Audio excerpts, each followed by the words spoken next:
Nagtanong ka ba, wala namang epekto.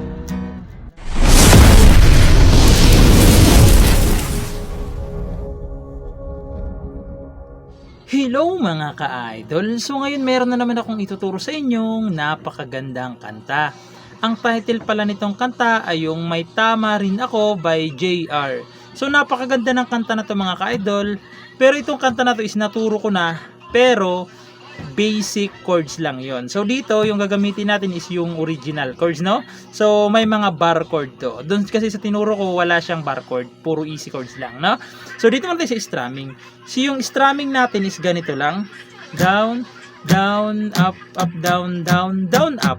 Okay? Diyan lang yung strumming natin hanggang matapos na yung kanta. So palitan nyo na lang yan kung sakaling gusto nyong palitan, no? So proceed na tayo dito sa kanyang whole verse. So yung whole verse niya rito is E. So yung A, third string, fifth, tsaka fourth string, ayan. E, sunod is B. So yung B sa second fret nakabar. Sa fourth fret, second string, third, tsaka fourth, ayan. B. Sunod C sharp minor. So yung C sharp minor, ito siya. Nakabar sa fourth fret, ayan, 1, 2, 3, 4, nakabar dyan. Sa fifth is second string. Sa sixth fret ay fourth string, tsaka third string lang, ayan. C sharp minor, tapos pupunta kayo ng A.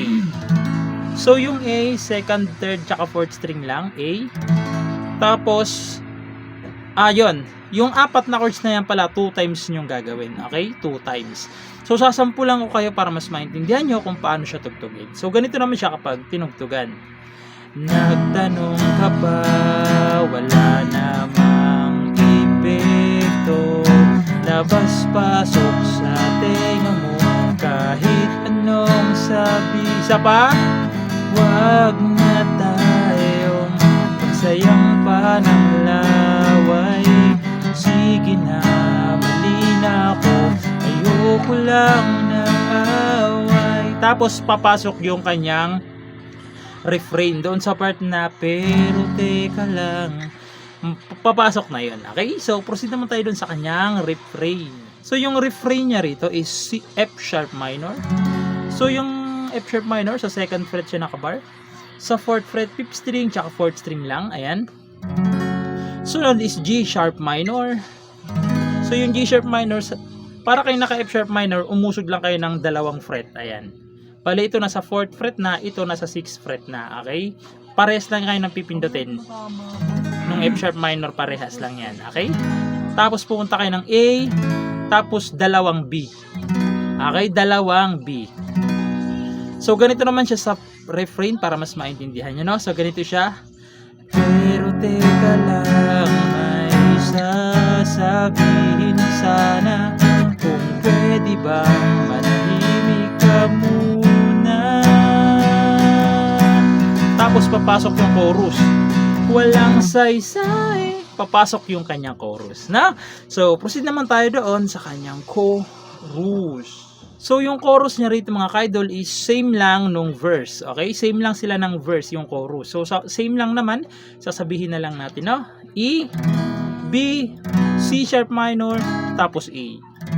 4 na beses nyo gagawin, okay? 4 times nyo gagawin sa chorus. So sasampulan ko para mas maintindihan nyo, no? So hindi lang natin masyadong yung kanta kasi mataas to, no? So ganito siya. Walang saysay ang sinasabi, kaya hindi mo mawari kung iimik pa ba o mananahimik na. Isa pa. At sa tuwing magpapaliwanag, pakinggan mo naman ito.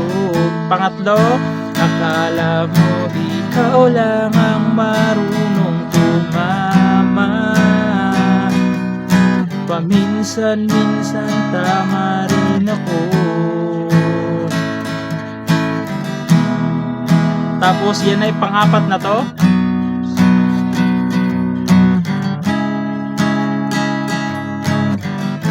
Tapos babalik na naman kayo sa kanyang mga verse.